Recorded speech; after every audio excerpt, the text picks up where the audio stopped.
Greg, it's been a pretty lively debate, thanks in part to a very raucous gallery where several people have already been hauled out.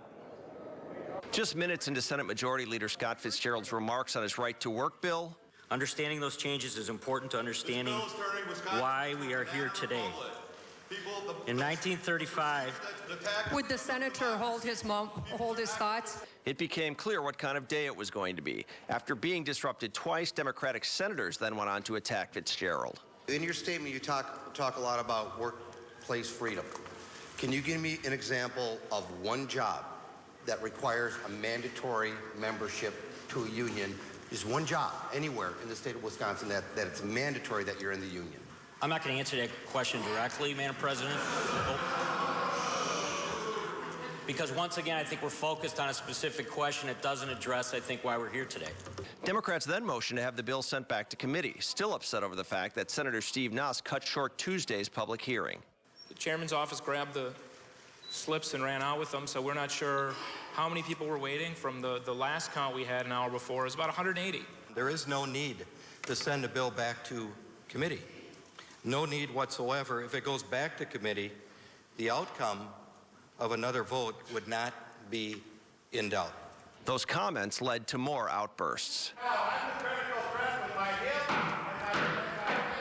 Democrats did offer 7 amendments to the bill, one of which would have delayed implementation of it for 90 days from the day it was published. Senate Majority Leader Scott Fitzgerald admitted that he and other Republican leaders considered that to give unions time to renegotiate deals if they wanted, but he feels the Assembly or even the governor could add that language afterwards, something Democrats call disingenuous.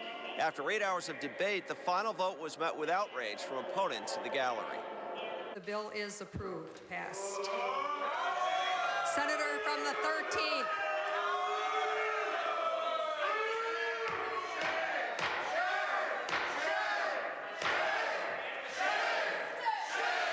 Immediately message to the Assembly.